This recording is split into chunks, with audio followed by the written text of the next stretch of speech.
Bienvenidos al práctico de tejido epitelial de revestimiento.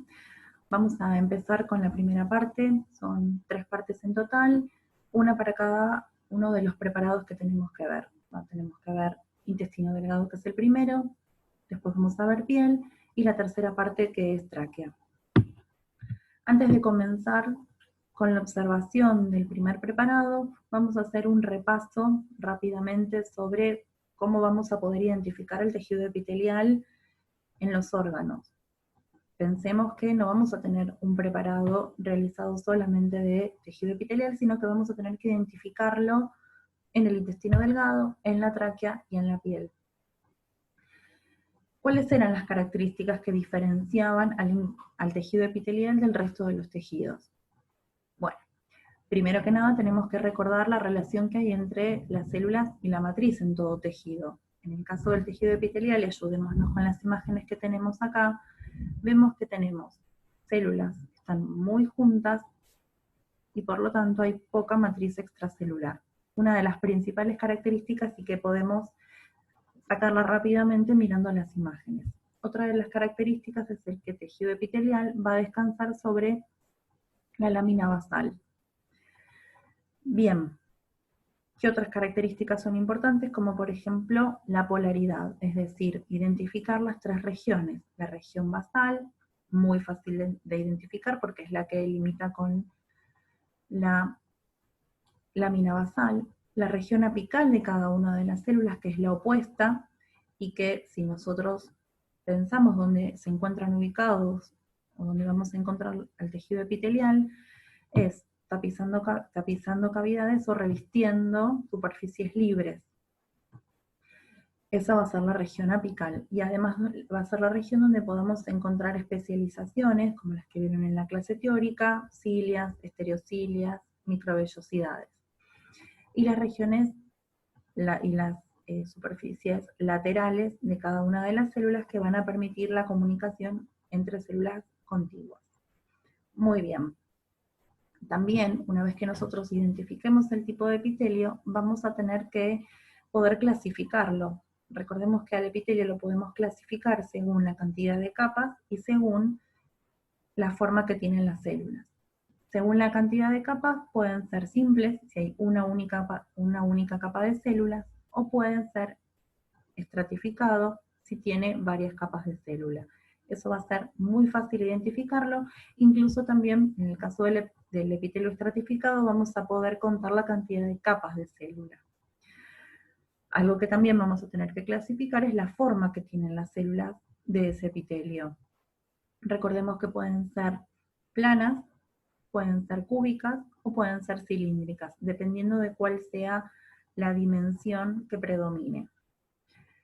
Por lo tanto, vamos a compartir estas dos clasificaciones, y en ese caso un epitelio puede ser simple plano, puede ser simple cúbico, simple cilíndrico, y en el caso de la clasificación para el epitelio estratificado, siempre hay que mirar la capa más superficial. En este caso es un epitelio estratificado simple plano. ¿Por qué?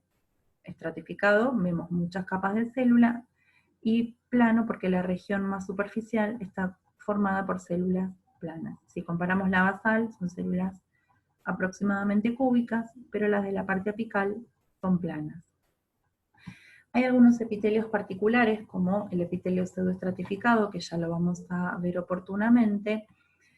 ¿Y por qué decimos que es especial? Primero empezando por el nombre, ¿no? Porque nos dice pseudoestratificado, quiere decir falso estratificado. ¿Y dónde está el falso estratificado?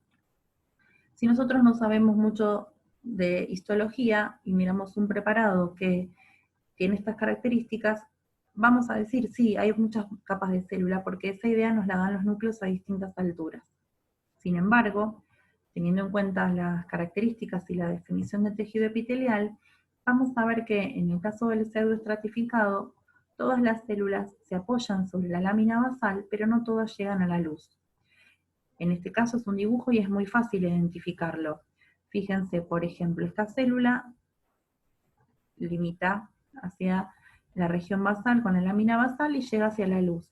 Pero, por ejemplo, esta célula que tenemos acá descansa sobre la lámina basal, pero no llega hacia la luz. Una particularidad específica de esta célula es que por el corte no salió el núcleo, que eso también tenemos que tenerlo en cuenta y puede pasar. Muy bien. Además del preparado, otras cosas que tenemos que tener en cuenta cuando nosotros vemos cada uno de los prácticos son los objetivos que tiene este trabajo. Léanlos, mírenlos porque es lo que les va a permitir aprovechar cada una de las prácticas. Y al iniciar cada uno de los preparados van a tener el nombre del órgano que ustedes van a observar, entre paréntesis qué coloración es, en este caso hematoxilina y eosina, esta es la forma abreviada de escribirlo, y un breve cuestionario guía. En realidad no son preguntas que ustedes tengan que responder, sino preguntas que se tienen que ir haciendo para poder observar y ver cada uno de los detalles y lo principal de cada uno de los preparados. Bueno, vamos a empezar con el primero, que es intestino delgado, un órgano del sistema digestivo. Acá vamos a ver una imagen de microscopía electrónica con Photoshop, que nos va a orientar un poquito hacia la microscopía óptica. Es un corte transversal. Vemos la luz, recordemos que el intestino delgado es un órgano hueco, entonces vemos la luz, la cavidad, o lumen, como ustedes prefieran llamarlo, y esto correspondería a la pared del órgano. Si nosotros vemos esta región que les estoy señalando con el cursor, vamos a ver que está plegada. Tengámoslo en cuenta para verlo en la próxima diapositiva, donde ya vamos a ver imágenes de microscopía óptica. Cuando nosotros vamos a empezar con la microscopía óptica, lo que tenemos que tener en cuenta es hacer una visión a 1 por. ¿Qué quiere decir la visión a 1 por? A ojo desnudo. Mirar primero que el vidrio esté en condiciones de poder ser observado, que el portaobjetos no esté roto, que se encuentre el preparado, que esté protegido por un cubreobjeto, y después cuestiones que tienen que ver con información que podamos sacar, como por ejemplo si es un órgano macizo o un órgano hueco, la coloración, si es por partes, si es un órgano entero, si tiene distintas regiones, toda la información que nosotros podamos ir recolectando y que nos ayude después al momento de la observación microscópica. Cuando empezamos a mirar con el microscopio, siempre debemos hacerlo con el menor aumento, empezar con el menor aumento. Primero por cuestiones de seguridad del microscopio, para evitar rupturas del portaobjetos, y después porque siempre a bajos aumentos nosotros tenemos un mejor campo de visión, vamos a poder ver casi el preparado por completo. A medida que nosotros aumentamos los distintos aumentos, vamos a ir reduciendo y achicando mucho el campo de visión. Entonces puede que nos perdamos y puede que no veamos los detalles que nosotros queremos ver. Muy bien, empezamos con, el primer aumento sería el de 40 por, el aumento total, recuerden que se obtiene de la multiplicación del aumento de la lente ocular y la lente objetivo. En este caso, 100 por, producto de la multiplicación entre 10 por y 10 por de cada una de las lentes que les mencioné recién.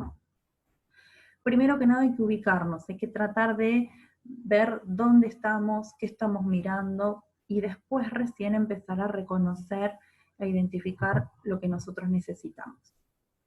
Habíamos dicho que era un corte transversal, nos lo había dado la microscopía electrónica de ayuda antes. Para guiarnos podemos tener una microscopía electrónica, podemos tener la foto de un órgano, cualquier imagen que a nosotros nos ayude a poder ubicarnos. Acá nos dice luz o lumen, que es la parte hueca, ¿sí? Sería esta parte que nosotros estamos señalando acá. Y estos pliegues que nosotros estamos viendo, que les estoy señalando ahora con el cursor, son estos pliegues que nosotros estamos viendo acá ahora. Bien. Bueno, por ahora lo vamos a llamar pliegues para no confundirnos de nombre. Cuando lleguemos al sistema digestivo vamos a ver el nombre que tienen, la función y demás. Bueno, ¿podemos identificar algo? La verdad que por el momento y por el aumento que tenemos, no mucho, pero no es menor que hayamos encontrado la luz o lumen, y eso nos va a dar una idea de dónde tenemos que buscar al epitelio. Aumentamos un poquito, ¿sí? Fíjense que de 100 pasamos a 240 y nos encontramos con estos pliegues que estábamos viendo recién, y acá ya podemos empezar a ver tejido. ¿Cómo sabemos que es tejido? Porque vemos agrupaciones de célula y matriz. Bien, ¿qué características tiene este tejido? Bueno, vamos a aumentar un poquito más para poder verlo. Vemos un tejido que es bastante regular, bastante ordenado, donde Todas las células que lo forman van a descansar sobre una misma estructura, que en este caso sería la lámina basal, y vamos a aumentar un poquito más y efectivamente nos encontramos con el tejido epitelial. Muchas células, poca matriz, todas las células descansan sobre la lámina basal, no vemos vasos sanguíneos, recuerden que es un tejido que está no vascularizado o es avascular, como quieran llamarlo, que va a nutrirse de la relación que tenga con el tejido conectivo que se encuentra debajo de él y que oportunamente estudiaremos. Una vez que identificamos el tejido con el tejido epitelial, tenemos que clasificarlo según lo que vimos al principio, si es un epitelio simple o es un epitelio estratificado, y después la forma que tienen las células. ¿Cuántas capas de células vemos? Es lo que tenemos que preguntarnos. Una única capa de células. Una única capa de células. Acá lo estamos señalando. Entonces es un epitelio simple. Bien, ¿qué forma tienen las células? Miremoslo, es un epitelio donde predomina el alto antes que el ancho. Por lo tanto, vamos a decir que las células son cilíndricas. Si combinamos esas dos combinaciones, vemos un epitelio simple cilíndrico. Muy bien, si nosotros tenemos en cuenta que en esta región estaba la luz o el lumen, mirando la parte apical de las células, vemos que tiene como una especie de sombra, se ve que hay una estructura por encima. ¿Podemos identificar qué es? No, porque el límite de resolución del microscopio óptico es lo que nos permite observar. Si quisiéramos ver con una mejor resolución, debemos recurrir a la microscopía electrónica, y en este caso a la microscopía electrónica de transmisión.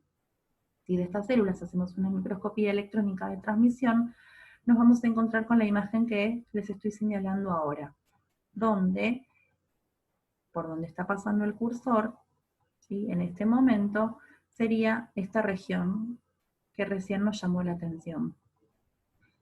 ¿Qué pueden ser? Vamos a asociar entonces ahora estructura y función. El intestino delgado es un órgano que pertenece al sistema digestivo. La función que tiene es finalizar la digestión química y comenzar con la absorción de nutrientes. Entonces, las células que tenga ese órgano van a empezar a cumplir esa función, van a facilitar esa función. Es necesario justamente que estén especializadas en poder absorber. Para eso tienen estas estructuras que son las microvellosidades. Recuerden la ultraestructura, vayan a la clase teórica, repasen la ultraestructura y la función que tienen las microvellosidades. Es lo que va a permitir, como les decía recién, la absorción. Además, el hecho que las células sean cilíndricas también lo favorece porque tiene una superficie para poder realizar la absorción de nutrientes y que luego pasen al sistema circulatorio. Muy bien. ¿Qué otros tipos celulares podemos encontrar? Porque si vamos al trabajo, al preparado anterior, vamos a ver que entre las células que ya diagnosticamos como epiteliales, cada tanto aparecen estas como muequitas que parece que el preparado estuviera roto, pero no es un error del preparado, no es un artefacto de técnica, sino que es otro tipo celular que se encuentra entre las células epiteliales. Y se llaman células caliciformes porque tienen esta forma de cáliz o de copita. Estas células son glándulas unicelulares y la función que tienen es secretar moco para lubricar lo que está atravesando el intestino delgado y facilitar su transporte. En este caso son células glandulares, no son células de revestimiento. Acá también se pueden ver. ¿Por qué se ven de este color y no se ven con el citoplasma acidófilo como se veía antes? Porque para ver su secreción, que básicamente es moco, se necesita una técnica especial que se llama técnica de Paz. Bien, entonces, repasando.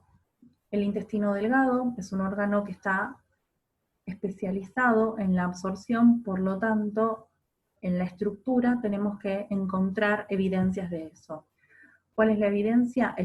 Una de las evidencias, el tipo de epitelio que tiene, el tipo de epitelio de revestimiento que tiene, que es un epitelio simple, cilíndrico, y las células tienen presencia de microvellosidades.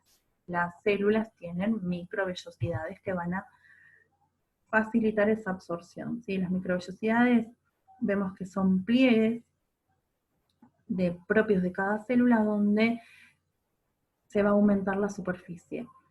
Obviamente que para mantener estos pliegues no solamente hay membrana plasmática, sino que filamentos de actina o del citoesqueleto van a intervenir. Por eso repasemos todo lo que se vio de especializaciones apicales en la teórica.